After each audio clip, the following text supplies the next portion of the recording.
pleasure to be here at this university, to be in Quebec City. I keep thinking that Norway and Quebec is not so different from each other. You know, we're surrounded by the EU back home. But I love this. It's wonderful also to get to meet you guys, and thank you so much for your hospitality. So I am a social legal scholar. I use a wide variety of methods in my work. I also work as an activist, not an activist, as I would say an advisor with humanitarian organizations on ethics and accountability. So this is a book that I've been, it's sort of trying to recap. It was going to be called A Theory of Social, or Where is Social Change? And then the reviewer said, no, that's not what it's going to be called. It's going to be called Humanitarian Extractivism.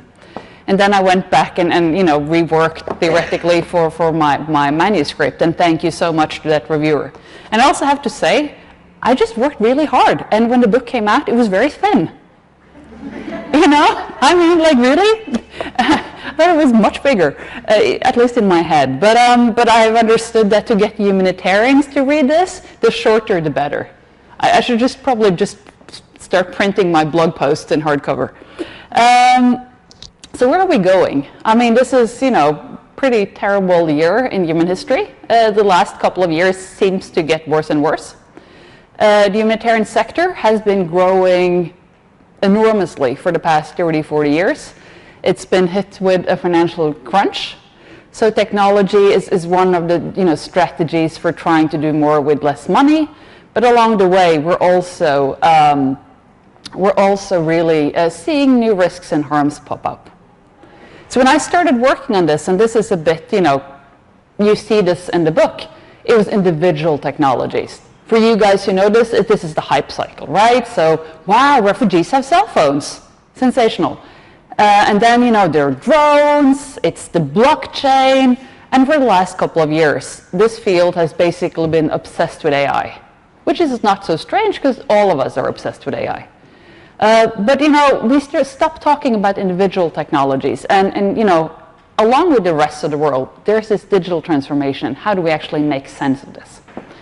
So I'll walk you through some of the things that I've been thinking about this, and then I'll end on sort of maybe a collective conversation on where we go from here, how we can think about the technology, not necessarily only as sort of scary or bad, but also as something that's there. So how do we sort of use this in emancipatory practice? How do we try to make sure there's participation and sort of to get people around the table? And I have to say this, I think I'm a humanitarian insider. I have a lot of sympathy for the Red Cross, for example. I'm not very sure about humanitarianism as this giant private business idea. So I don't maybe mind that humanitarian sector is shrinking. I think they probably should shrink a lot. But I'm also skeptical to some of the outcomes. So just as you know this. So I'm sort of a fan, but I'm not totally a fangirl. So here is the book, the chapter. So it has actually just 6 chapters. I do the introduction, and then I talk about digital bodies. I talk about a specific hacking of the International Red Cross, which was a fascinating event to me. So you guys know what sort of criticism UNHCR is getting, for example. Every time they do anything wrong, there are lots of people outraged. When the ICRC was hacked, everyone who's usually a critic went public in the newspaper saying, it's so sad. This is awful and very rude. Who would do this? So we're struggling a little bit with critically engaging with cybersecurity. I've been interested in sort of how digital humanitarian work has come along. It was like really a bro fest up until a couple of years ago. I think it's much more diverse. The innovators are more diverse. But also it's probably gone from, you know, people tinkering with individual systems to everything being more or less sort of hooked up to the global data supply chain. So in a way, there's probably less room for maneuvering and less room for individuals to actually do stuff today. And then I have tackled almost decade-old innovation challenge. That used to be all the rage, maybe in the mid-2010s. You know, we have innovation challenges. And I've been specifically fascinated by this one, by UNICEF. I'm going to talk a little bit more about this. I think it illustrates some of sort of these dilemmas organizations face when they're going to work with the private sector. So this is not an innovation challenge that sort of is about doing great for kids. It's more like this dating, where UNICEF is trying to find something useful to do with its private sector partner. Then something on the drone airspace, which I'll also be talking about. And then I have a chapter on innovation ethics gaps. So what happens when you take the silicon ethics ideas and sort of translate them or put them into an innovation field lab in Jordan or Kenya or somewhere else. So that's basically the outline of the book. Fairly short chapters, hopefully more or less accessible. So I think I have a couple of themes, and I hope they resonate with your work on migration management or refugee protection or law or war. The first one is reordering interventions around humanitarian data. So basically that the focus on data means also that the problems shift. So the system, your donor, your funder, your government, can only actually see the problems that you have data on. Right? So instead of this being a wide open problem, the problem gets narrowed. The framing of the problem gets narrowed to something that there is data about, where data can provide a solution. So we often say solutions and needs of problems, but something strange is happening to the problem framing as well when everything is datafied. Then new spaces, logics, and interventions. So obviously, humanitarian cyberspace, a lot of stuff is going up out there, but humanitarians are doing a lot of new things. So if I have registered all of these women as data in this camp for example, maternal help, I have excellent data. I can do other things with that data. And my private sector partner is also very excited about what we can use this data for. So you get the mission creep, but also the data or the function creep. The private sector partner would never have been able to use or access this very sensitive data in real life. But voila, here it is, in the humanitarian wrapping. It's wonderful. So there's something about the logics and expansion as well. Banking. Why should a humanitarian organization do banking, for example? And most of the time, historically, there's been so little data. It's been so hard to get organized to do stuff. And I think there's been this excitement that you can gather stuff and do things. So minimization has actually become a real issue when we sit around the table. We should collect very little data. What's the minimum of data we can collect and still do the work we should do? I mean, I'm sure this shows up also in migration management, for example. Then, and also, the moment the World Bank declared that it was a humanitarian actor, a lot of things changed. So you get social protection, you get proxy means welfare testing as a humanitarian approach. That didn't used to be the case. So it's also this sort of managerial world economics approach to what is aid. And as you guys know, for the last decade, it's been, until recently, quite nice to be humanitarian. So UN Habitat, for example, is also humanitarian. A lot of these actors that are not so likely, they don't, World Bank doesn't feel humanitarian. But the moment it declares itself to be, it has a lot of say because it's a very large beast. Multidimensional risk with technology. So obviously, you can put your community at terrible risk. I think most of you have seen leakages where the government dumps, not because it's ill will, but because of incompetence or a hack. For example, very sensitive asylum seeker data online. Very common, but also humanitarians put themselves at risk. So this is a field with sort of urban legends. So my favorite humanitarian man putting himself at risk story is back in the sort of days of ISIS. So it's in Syria, next to the Turkish border, there's a bunker where you have some ISIS warriors, Islamic State warriors hold up, and they're basically shooting at people trying to flee to safety into Turkey. So this one individual, he had his little NGO. So he tweets the location data of this bunker and asks coalition forces to bomb it to oblivion. Because, then the refugees would be safe. It takes about 3 minutes before the Islamic State's Twitter account says, "We're coming for you, Mr. Humanitarian Man. We know who you are. We also know where you are. We're running quickly into hiding, Mr. Humanitarian Man." But it's an interesting story about, if you're going to go on a mission and people know your whereabouts, you are very vulnerable. And for example, with vaccination campaigns, acutely vulnerability for health workers. So that has not only to not put your recipients at harm, but also to protect yourself. And so obviously it's very bad when your biometrics fails, can put people at risk. But if you have too much success, if you're able to sort of steamroll everything and get everything you want, that success can also be risky. And then there's something that, this goes for all of us, all our societies, but when you start building global databases, back in the day, random UNHCR office, there would be paper files. There's no golden past here, right? So there would be paper files, and this is my own experience, but, there would be sitting on the desk, hopefully, or maybe in the archives, and then, somebody would lose their coffee, somebody would actually pretend to be a refugee and steal all the Rwandese files, paper mache, disorganization. There is no sort of golden age of paper management. And then there was this phase of sort of local databases, chaos, problems of synchronizing with Geneva, but now most of these, UNICEF, the World Food Programme, UNHCR, have Sphere, they have Prime, they have a lot of these global databases where everything goes straight up and can be merged with other kind of data to do more things, to analyze things differently. But this also means that vulnerability is literally global, and you can't defend yourself. It is impossible to be completely cyber secure.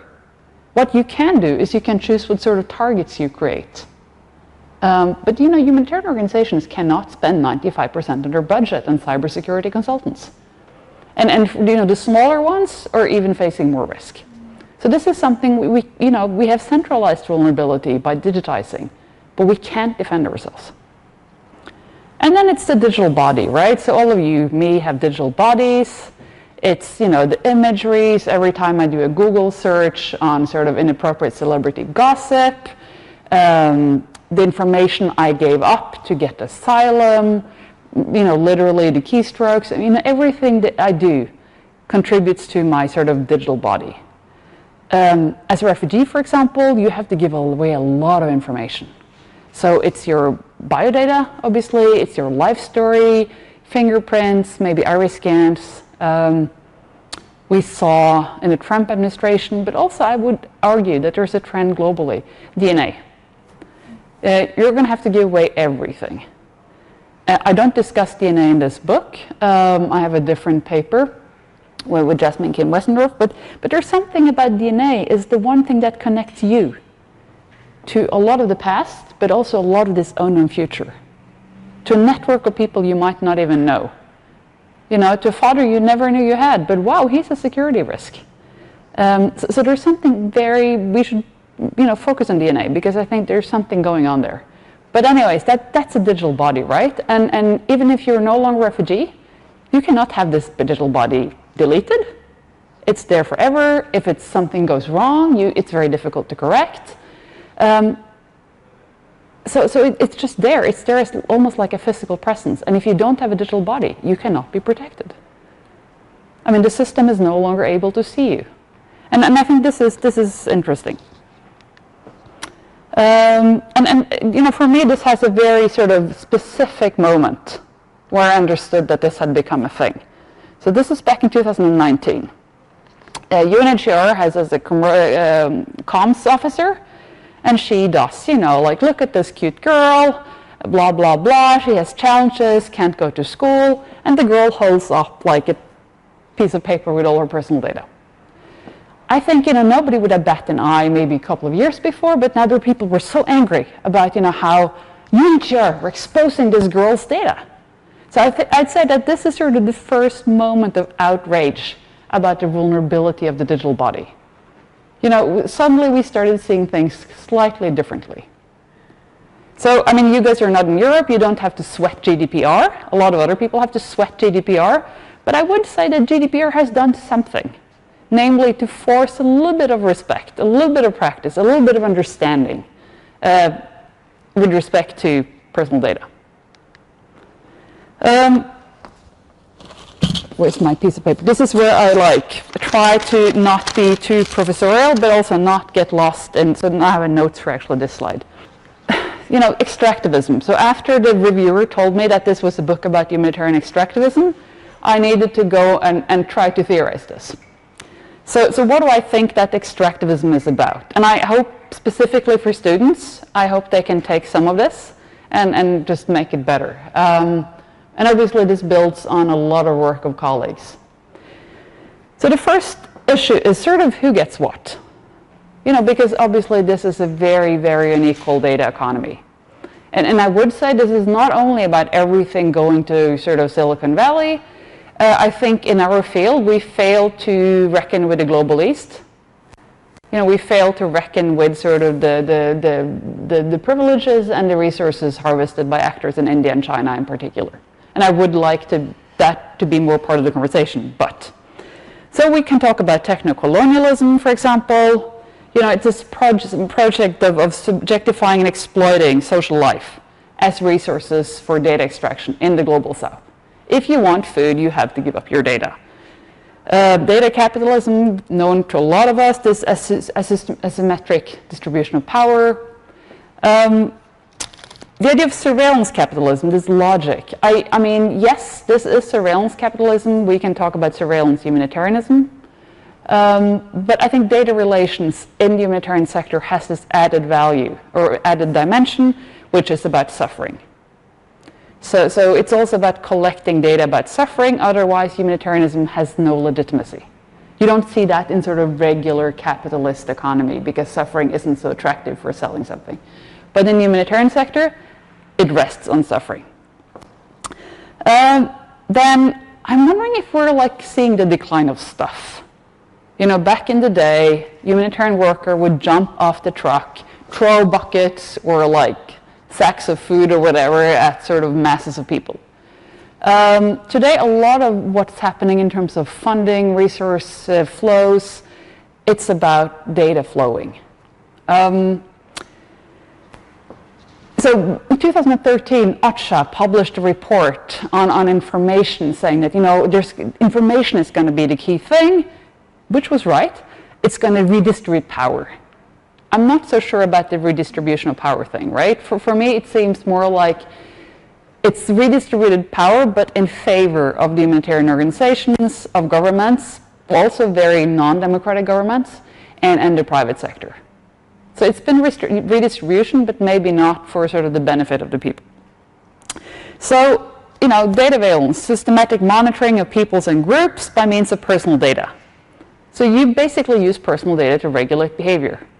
Personal data about family composition, about health, maybe about sort of sexual practices, about political views, and then you regulate behavior. You can define someone as at risk, for example. You can define someone as potentially welfare burden in the future. I mean, you've probably seen this sometimes when it comes to resettlement. This candidate has done so and so, might be a burden on our welfare system 10 years down the road. But basically, this is about the duty of visibility, right? You protect data in exchange for protection. And then, new extractivism. I don't know if there are any Latin American scholars here, but there's a big literature on, for example, extractive agricultural interventions, mining, oil fields. And so, what with humanitarianism, we talk about this neoliberal logic of pacifying. So it's a war zone, the humanitarian comes in, they give enough food so people will survive. They provide shelter, they provide some sort of health services, education, maybe that becomes a town. Decades go by, but you also can then build markets, right? Once you have that peace, you can create, for example, big agricultural investments. And then, what's actually going on? And we can discuss this, right? Because we're all a bit in the matrix. We're all participating in this big digital experimentation. For those of you who tried ChatGPT, And once, it's sort of this ongoing development of the project. It's always beta. It's never developed. You're part of that co-development. And that happens a lot in the humanitarian field too, that, you're given unfinished products that might not have been allowed to trial in Europe. But I'm nice, I'm an innovator. Would you like to do this when you're saving lives in the humanitarian field? So there's a moral economy here, right? So as an innovator, it's good to try things in the humanitarian sector, also because, you get to try it out. My sort of favorite story is about the edible drone. Somebody invented a drone that could be eaten, that you could send to some starving masses. I mean, there's so many wrong things with the edible drone. And I'm glad you haven't heard about it, because it meant, it actually didn't work. I'm very happy not to have been the recipient of the edible drone, add hot water and ketchup. But the point of experimentation is, right, you're taking these untested products in dangerous contexts. So obviously you have to experiment, but it has to be regulated. This has been a very unregulated form of experimentation. So that's sort of the extractivism business. So I'm just going to run through a couple of the chapters. How am I doing on time? I've been going on for how much? 20 minutes? Yeah, I guess you've got 20 minutes. I'll use my 20 minutes. So this is a sort of small story. ICRC is really the best in the class.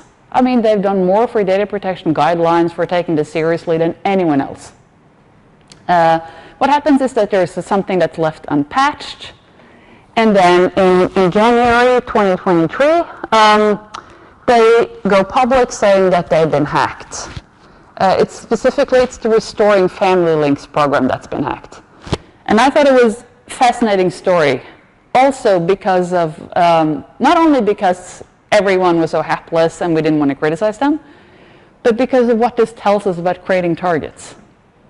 So tracing missing relatives is a core ICRC activity, putting people together. Back in the late 90s, people started doing this themselves, electronic boards, having cell phones, social media platforms. A couple of years later, this whole activity, a core activity, one of the few, or actually probably the only activity that national societies, the International Federation, and the ICRC do together, the big family. There are problems. At this point, the ICRC also starts expanding its portfolio enormously, sort of beyond traditional IHL. So they start working on migration, illegal migrants actually, for example, and technology, and they become, rapidly investing, learning, doing stuff. So Restoring Family Links is where I upload a lot of information about my village, my mosque, my mom, my dad, my neighbors, in Norway maybe, so they can find my family in Sudan or in Venezuela or somewhere else. And when they were hacked, 500,000 people lost their personal data. I don't really know if that's 500,000 submissions. I think it's that, because clearly the number of people mentioned and detailed in each of those submissions were a lot more. I also know that 63 national societies were compromised. Australia, for example, had people upload a lot more, maybe pictures, stories, than the Norwegians. So it was a little bit different. Red Cross was very sorry. Apparently they had a policy of contacting everyone who's been affected to tell them that their data had been compromised. But it also left me a little bit confused, right? So this is very sensitive. But it also seemed like a lot of volunteers had access to the system in 63 host countries. That's a lot of people. And then they were upset that they took this offline for a while. And they say it's a shame because we've been able to sort of, connect 12 people every day to their families. I mean, I find that to be a little bit underwhelming as a number. Because, 500,000 people lost their, this is very high risk. So you create this, and the moment you work, so what happened, at least in Norway, is that people had to go back to national security agencies, of course, to report this. They got help. This is what happens. In democratic countries, national security agencies help the organizations. They also come to my research institutions when we got hacked by the Russians, for example. But if you also work on irregular migrants, that's a little bit of a problem. that given up their data to the National Security Agency. Maybe not in Norway, but maybe in a different country. So the moment you start working on regular migrants and have lists of them because they trust you, that's an issue. So 12 people is enough. Would 5 people be enough to justify this risk? Where's the threshold there? It's a little unclear to me. And it's also fascinating to me that this was fairly, not spectacular, but groundbreaking event. And as far as I know, this is the only academic discussion of this hack. And I have to say, I love the ICRC. I really respect them. I think they're excellent. But I would have liked us to sort of engage more critically as a community on the issue. So I think there are a couple of new issues here that we all, think about in our scholarship. So the humanitarian space as an extension of cyberspace. The cyber business it's for everyone. I mean, all of you have probably been hacked in the course of your work. I've been keeping increasingly bad company in recent years. I do some engagement work with the post-Soviet human rights defender space. I mean, that's lovely. That's like Turkmen, decolonial activists, but also, the Ukrainians, Belarusians, very harassed Russians. I probably have a lot of bad friends. I can imagine this, right? But it's become an issue for everyone, not only people like me and my admin. Cyber weapons are seen as crossing the thresholds of armed attacks, for example. We've seen a number of really serious hacks, power outages, etc., etc. But it's also physical, right? So it's not only sort of Ukrainian divers taking out Nord Stream, but it's not so hard to cut these cables and to produce a complete outage. And I think the humanitarian sector increasingly is going to be very vulnerable to those physical sort of because they've been putting so much of their operations online, right? So imagine a field hospital that can no longer treat its patients because it has no clue what the medicine dosages are, for example. So this is real. I mean, it's real and very physical in effect. Yes. And it's hard to deal with, right? So UNHCR was shouting immunities and privileges, we can't talk about this. Immunities and privileges for humanitarian organizations were not designed, so you shouldn't have to talk about your cyber vulnerabilities publicly. So I think this is also why I would like us to have more critical debate. Other chapter is on the humanitarian cyberspace. The Brits, Italians started bombing people who didn't want to pay tax from air, more than 100 years ago. This has been around for a while. Like warm balloons have been flying as tools of warfare. Things have happened up there for a long time. Drones have been active since the Vietnamese War. The apartheid regimes used drones. So this is nothing new. It's just been evolving quite slowly and then really bursting out into public space about 22-3 years ago. Humanitarians didn't want to be left behind, so they've also sort of started using drones and quite sometimes effectively, but very eagerly. And this started out really sort of as a norm entrepreneur, single individual actually called Patrick Meyer, who now works on something else.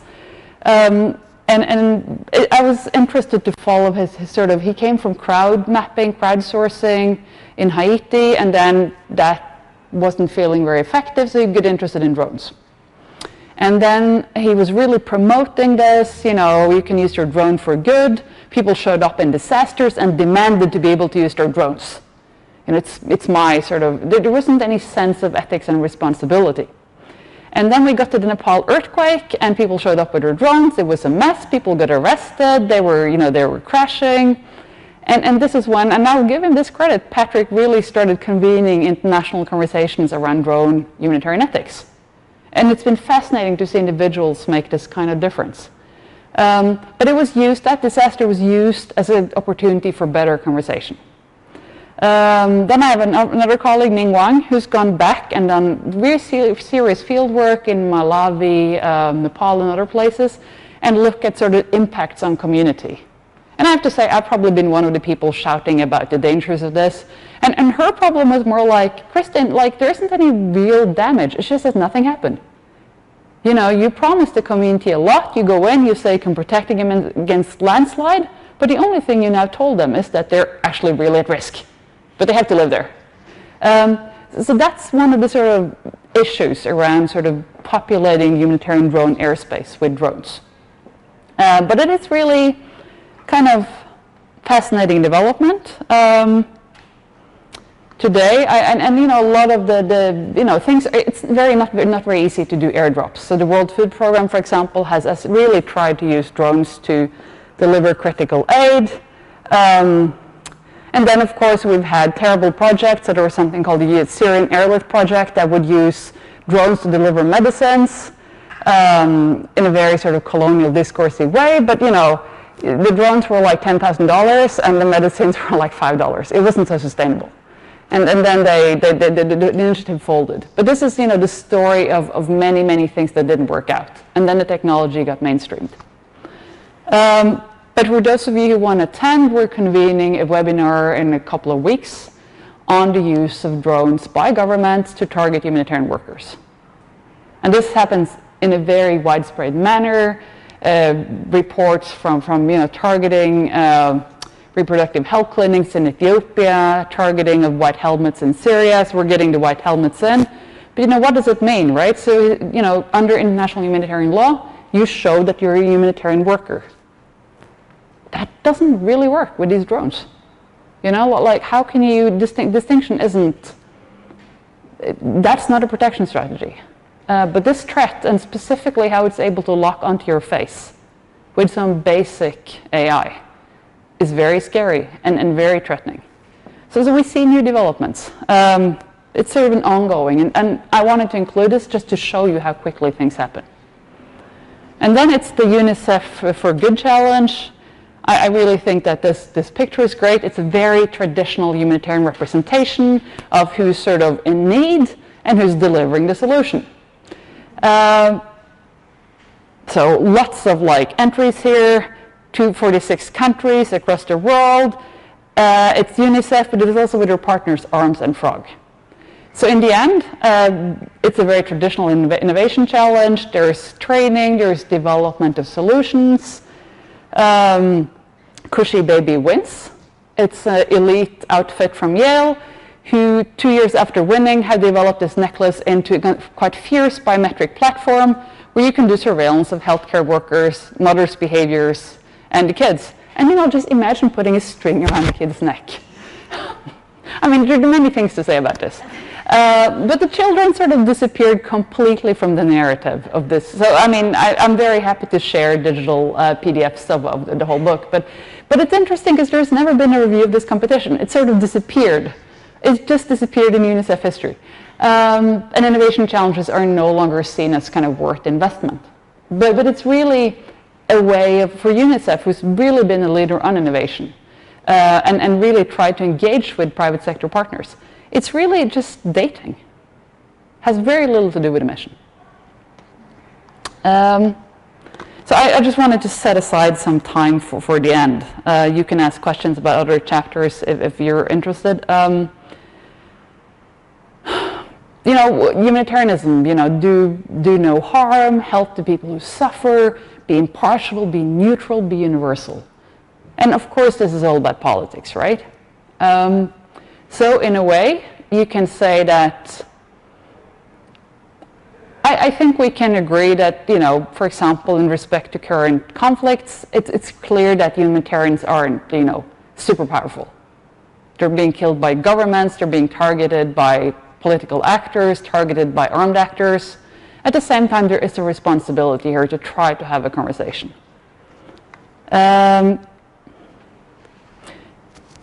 So I handed in the project for the book that the project that this book was a part of, and this is maybe 2 years ago.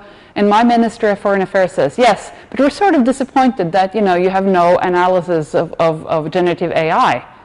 I'm like, that's because the funding is from 2019, and generative AI just burst out until the open in 2022. But it was, for me, it was really sort of, I spent last summer trying to do 3 blog posts And for those of you who want to be seen and heard, the Global Policy has an excellent blog post. I spent the last year traveling around with my blog posts, talking about them to the humanitarianism. But I tried to really cull together everything that the humanitarians thought about AI and had done with AI. And what the state of the knowledge was in the field. And I've also done a bit of sort of advising and convening with humanitarian organizations. And for the first time, I've usually laughed when people say, oh, my edible drone is a game changer. But this is a game changer. Because the uptake is so extremely fast. It changes how we produce information in the humanitarian sector, what we produce information about, the formats. It's integrated into your software in your office without you knowing. And it really sort of, for example, transforms the kind of applications you get for grants, how people present themselves in job interviews. And so I was with this one specific NGO last summer, and it was a bit of a, they were even older than me. The staff was, country directors. This is a big NGO. And, when we started talking about it, I said, what's your general take on this? And it almost sounded like, we're talking about some very illegal drugs or extramarital sex. It was like, I'm not using it.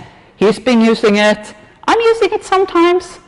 But it was people had a very difficult relationship with this. It was like the AI monster. It's like Voldemort. It's scary. Except for, I can't reveal which NGO this is, so I'll skip that example. But it was just interesting to have this conversation and what they thought they could do with this, what we were already doing with this, and sort of what could happen. For example, with grant applications, they're so overwhelmed that, it's sort of straight back to the people you actually know. And we also see this in academic publishing. It's become harder for unknown authors from the global south to be taken seriously, given the enormous fraud in the business. And this is the same for grant making.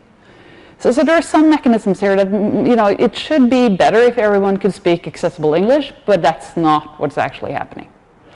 So, and AI doesn't really solve these intractable political problems that we have. Another thing that's really happening, and sort of some of the same, is the job losses in the humanitarian sector. So Save the Children is probably the organization that's gone most corporate, grown enormously, do a lot of non-savvy children-y things, and has fired a lot of people. Along with the International Rescue Committee, the ICRC has done the same, but they've sort of publicly gone back to core business. They said, we did this, we've done interesting things, but we're now going to do humanitarian core mission stuff. It's unclear how Save the Children, for example, is going to reconvene. I'm not necessarily very sad about this, but I think it also says something about what the humanitarian sector has become. So when they say humanitarian space is shrinking, it's very bad, I'm not so sure it's so bad. This is during the week. I'm just going to back to this. But I do worry about some of the talk about what we call just transitions. It's from climate discourse that, you need to get rid of this. It's neo-colonial. I'm not sure if that's actually going to work. So, any Norwegian speakers here? Do you have any idea what this says? Do you think it's a good thing? So if I said that the topic is refugee resettlement, what do you think is going on here? From 1,000 to 200. And a decade ago, this would have been unthinkable. I come from a country where almost 2% of the population is now Ukrainian refugees. We're 5 million. We have close to 100,000 refugees from Ukraine. That's a lot. But this is very sad, because this wouldn't be the Ukrainians. It would be someone else. So 200 is just very, very minimal. But that's, I think, a general trend in the world. Asylum is hardening. This idea that you can not only are you not accepting them, but you're placing people in a detention camp who have committed no other crimes than trying to survive and moving.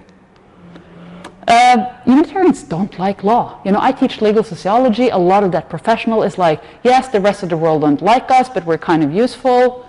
But I have to say, that's nothing against the dislike humanitarians have for law and lawyers who are not doing IGL. They really do not like law. They think it's very annoying and useless, mostly. But they sort of like GDPR.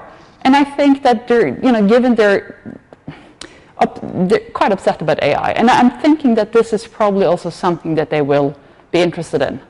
But it is a sector, billions of dollars, extremely few lawyers. You could never run your, even a private, public body of any kind without lawyers at all. And humanitarians largely do. Maybe not in the US, but in the rest of the world. And that's been fascinating for me to learn. So my new book is called Regulating Humanitarianism. And the humanitarian lawyering is one side that I'm looking at. And there's no lawyers around. Something very interesting happened last month.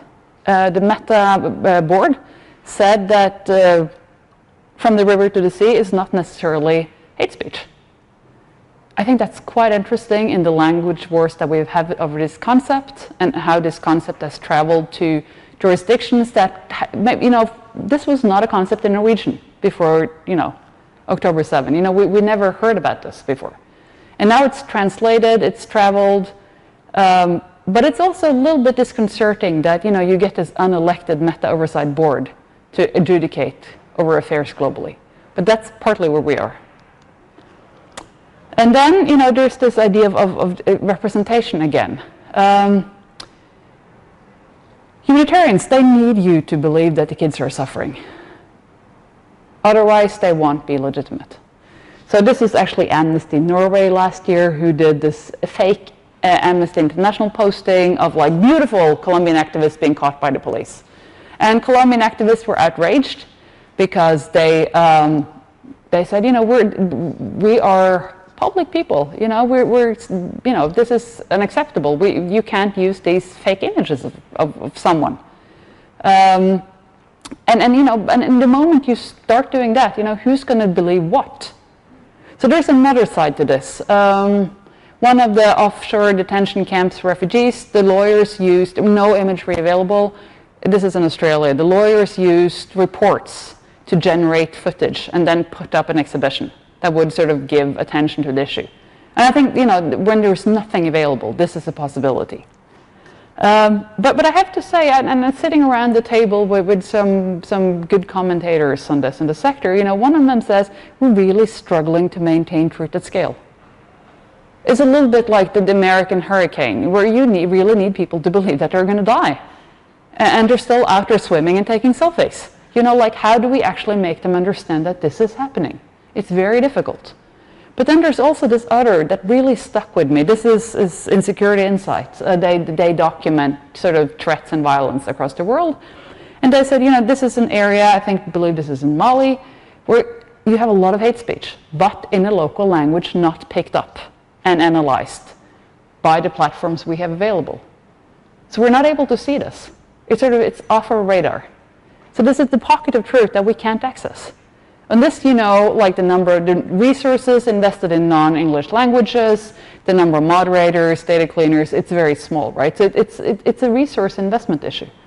And I can say this because I'm from a language group which is very, very small, but since we're very, very rich with our petrol and everything, we have disproportionately good AI for Norwegian, for example. But for other language groups that are much larger, they can be largely invisible. Just to illustrate that this is about resources. And then I wanted to end on this, because now we've sort of been talking about generative AI as something we should be skeptical about, it's inevitable, but you can also do things, right? So this is with Palestine, with Gaza in a rubble, what about cultural heritage? This is an article with very beautiful footage, but I just want to share this with you. It serves as a powerful tool to preserve Palestinian cultural heritage through technology. By creating an AI image generator dedicated to producing traditional patterns, Kavash not only honors the centuries-old embroidery art, but also challenges the biases and negative stereotypes often perpetrated by mainstream AI platforms, which are used more pervasively by the day.